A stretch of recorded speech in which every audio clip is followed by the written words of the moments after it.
आज हम जो टॉपिक करने वाले हैं वो क्लास 11th का सेकेंडरी ग्रोथ है। वैसे तो ये टॉपिक एनसीईआरटी बुक्स से इस बार के लिए नहीं है, means it is a deleted part, but still for the NEET aspirants, those who are preparing for the NEET, this topic is still a very strong topic and a very important topic which we have to cover. So without any delay, let's start with the secondary growth. Now already हम जो कर चुके हैं वो plant की primary growth के बारे में हमने कर लिया कि प्राइमरी ग्रोथ प्लांट की कैसे होती है। मीन्स जो ग्रोथ प्लांट के इनिशियल स्टेजेस से लेकर भी रहती है, that is the primary growth. और जो सेकेंडरी ग्रोथ है वो बाद में होती है from some newly developed parts of the plant, उसको हम बोलते हैं सेकेंडरी ग्रोथ।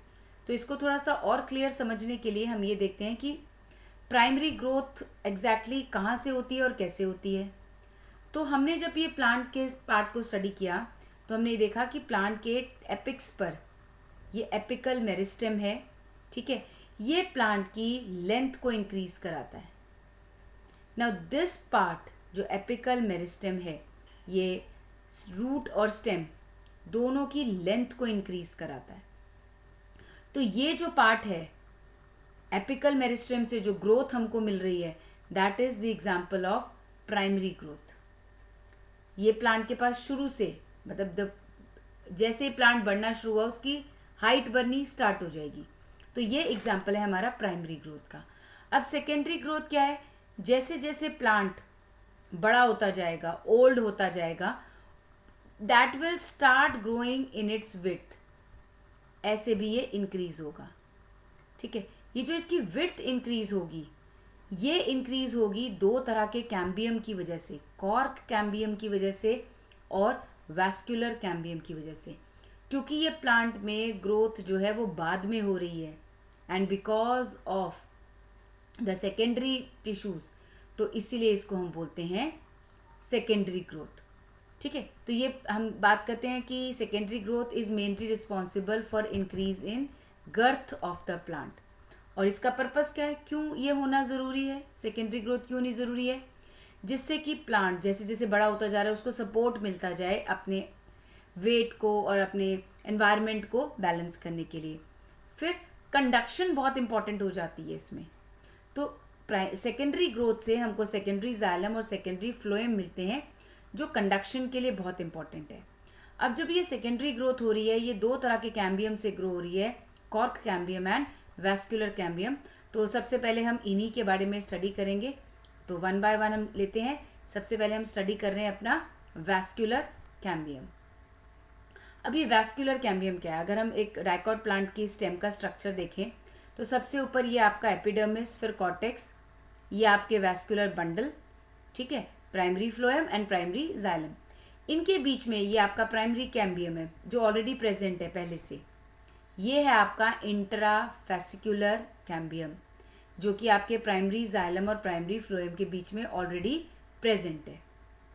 अब जो ये दो कैम्बियम है इसके बीच की जो जगह है, यहाँ पर जो मेडुलरी रेस के सेल्स थे वो डिफ्रेंशिएट कर लेते हैं अपने आप को, और यहाँ पर एक और नए तरीके के सेल्स ये डी डिफ्रेंशिएट कर लेते हैं और नए तरीके के सेल बनाते हैं जिनको हम बोलते हैं इंटरफेसिकुलर कैम्बियम। अब धीरे धीरे ये फेसिकुलर इंटरफेसिकुलर कैम्बियम पूरा ज्वाइन होता चला जाता है और पूरा एक रिंग का स्ट्रक्चर फॉर्म करता है जिसको हम बोलते हैं कैम्बियम रिंग। इसी कैम्बियम रिंग की एक्टिविटी की वजह से इस प्लांट की गर्थ इंक्रीज होती है, मोटाई इसकी इंक्रीज होती है। अब ये कैसे काम करता है वैस्कुलर कैम्बियम, ये थोड़ा सा हम डिटेल में समझेंगे। तो ये अगर हम इसका ये कैम्बियम वाला हिस्सा निकाल कर देख लें यहाँ पर, तो कुछ आपको यहाँ पर नज़र आएगा कि जो वैस्कुलर कैम्बियम है, ये जो ग्रीन से मैंने एक लाइन बनाई है, ये वैस्कुलर कैम्बियम है। इसके बाहर की तरफ प्राइमरी फ्लोएम, अंदर की तरफ प्राइमरी जाइलम, ठीक है। तो प्राइमरी जाइलम में ये मेटा जाइलम और ये प्रोटोजाइलम। अब ये जो कैम्बियम है ये डिवाइड होना स्टार्ट होगा। ये कैम्बियम एक्टिविटी स्टार्ट हो गई, तो ये cambium it will divide into many layers of cells. तो कैम्बियम से बहुत सारे कैम्बियम के सेल्स बनने शुरू हो गए। अब ये जो सेल्स हैं कैम्बियम के, ये डिफ्रेंशिएट होना शुरू होंगे। ठीक है, अब ये जब डिफ्रेंशिएट होंगे तो क्या होगा, जो कैम्बियम के अंदर की साइड के सेल हैं वो बना देंगे जाइलम, और बाहर की साइड के सेल्स बना देंगे फ्लोएम, और कैम्बियम एक बीच में अपने आप ऐसे बचा हुआ रह जाएगा फर्दर डिवाइड होने के लिए, कुछ इस तरीके से।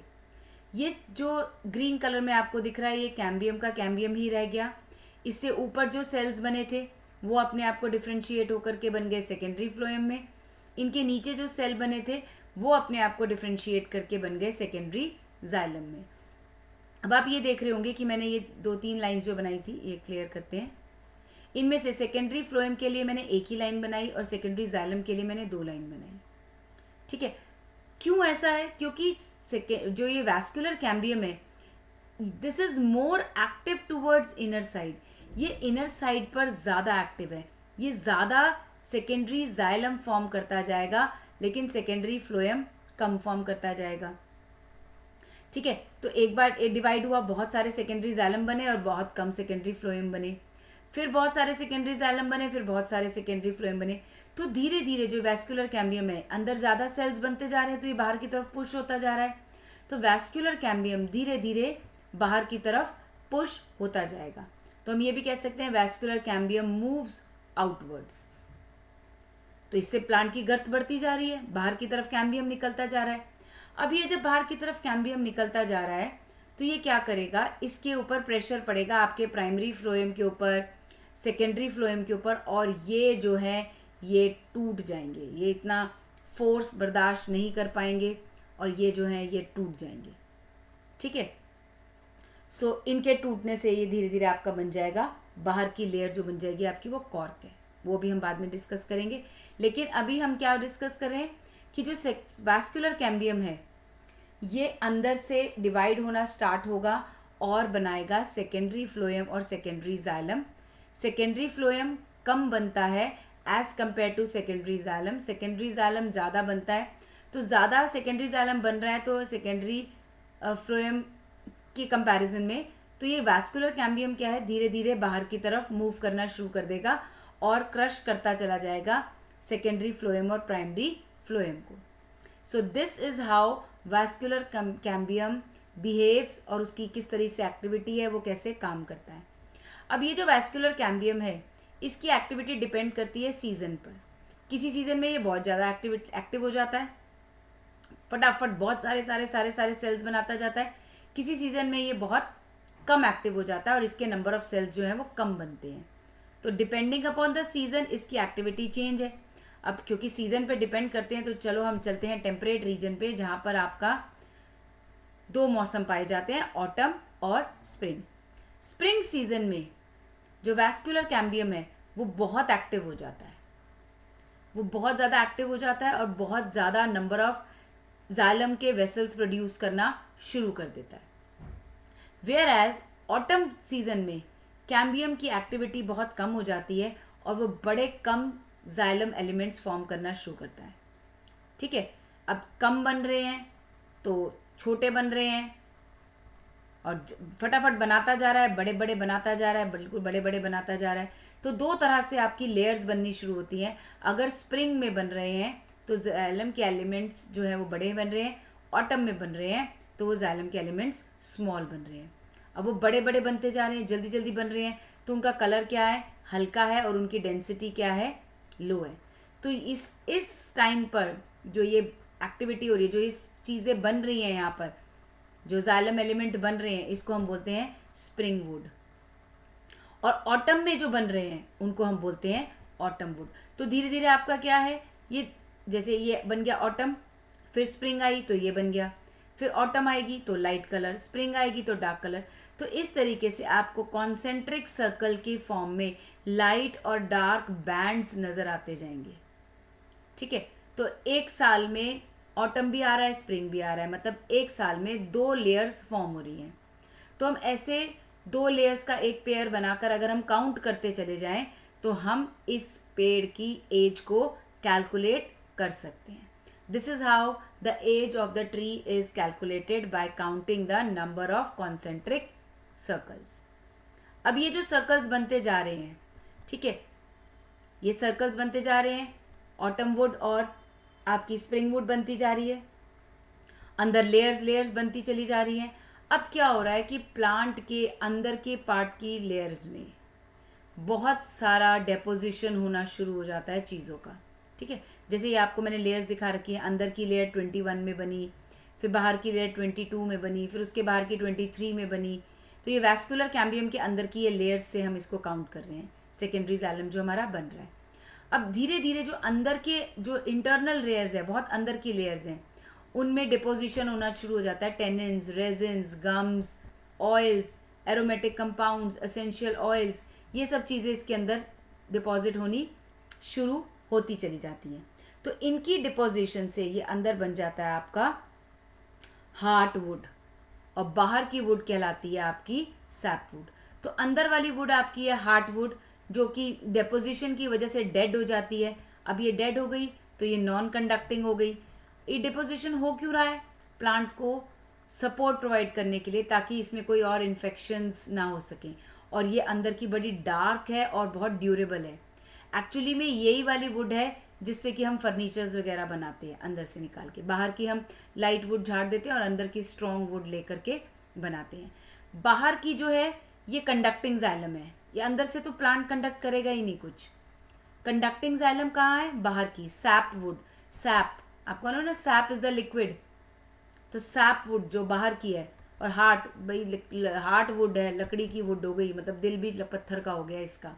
आप ऐसे याद कर सकते हैं, अंदर का दिल पत्थर का. तो यानी कि अंदर ही इसके सारी डेपोजिशन हो गई.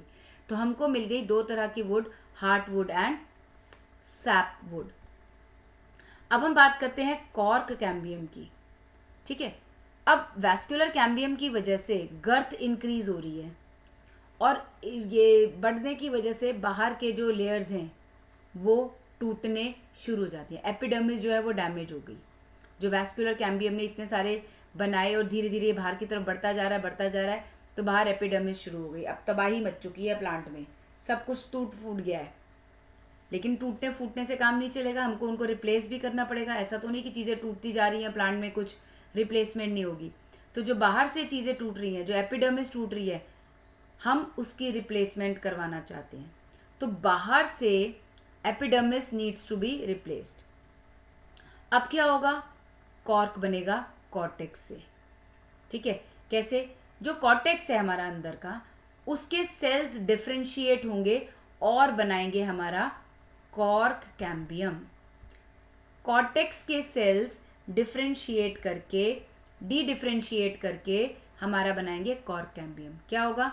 कॉर्टेक्स के सेल्स ने डी डिफरेंशिएट किया और बना दिया कॉर्क कैम्बियम. ठीक है, जैसे ये कॉर्टेक्स के सेल हैं, इससे बना कॉर्क कैम्बियम.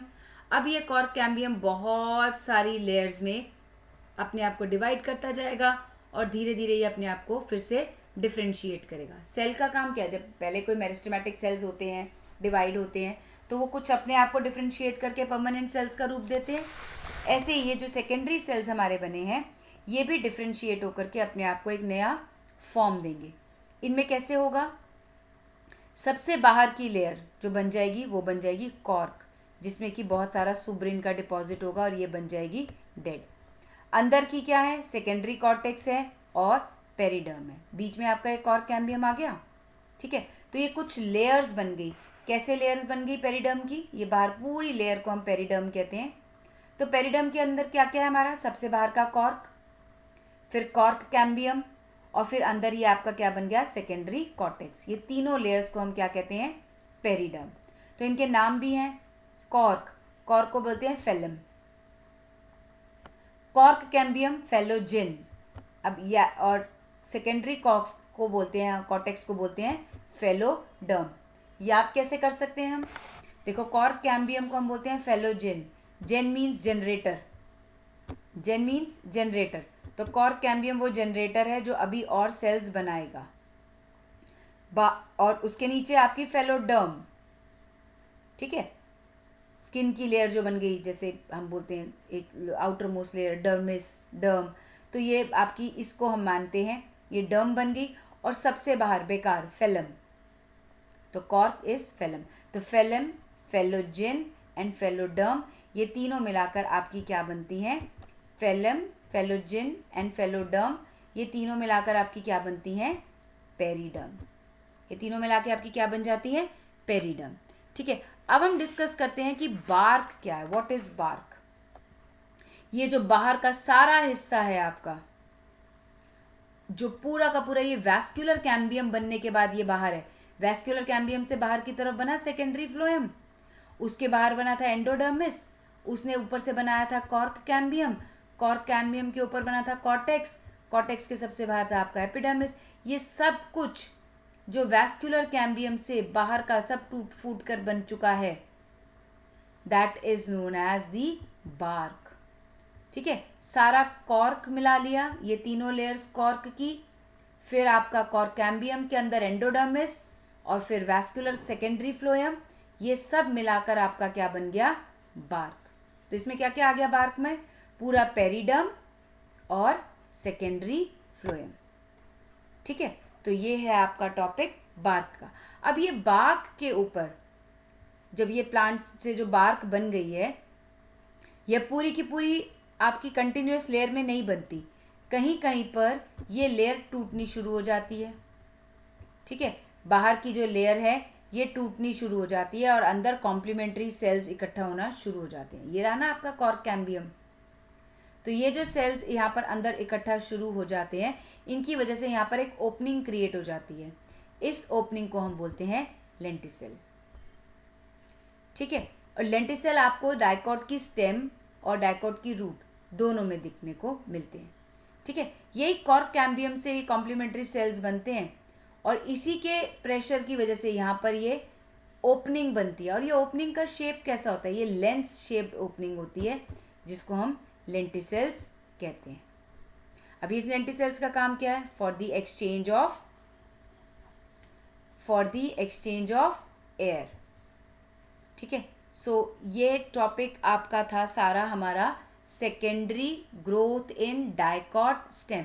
तो डाइकॉट स्टेम की सेकेंडरी ग्रोथ में हमने मेनली क्या चीज़ें पढ़ी? हम एक बार इसका रिव्यू देख लेते हैं, जिससे कि आपको जल्दी से लर्न हो जाएगा। सेकेंडरी ग्रोथ होती कैसे है? कैम्बियम्स की वजह से। कौन कौन से कैम्बियम्स हैं? Cork cambium, vascular cambium.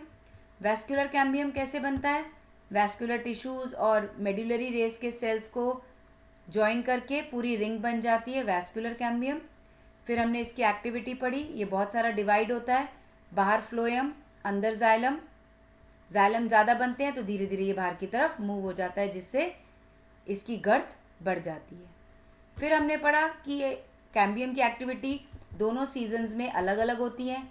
इस अलग अलग एक्टिविटी की वजह से यहाँ पर दो तरह की लेयर्स फॉर्म होनी शुरू हो जाती हैं, जो लाइट और डार्क बैंड के वुड्स हमें नज़र आते हैं। ये कंसेंट्रिक रिंग बनने शुरू हो जाते हैं। फिर हमने पढ़ा हार्टवुड और सैपवुड। जब सारा अंदर डिपोजिशन हो गया और स्ट्रक्चर बन गया बहुत hard, then it is known as heartwood, और बाहर की वुड को हम कहते हैं सैपवुड। फिर हमने कॉर्क कैम्बियम पढ़ा। कॉर्क कैम्बियम कैसे बनता है?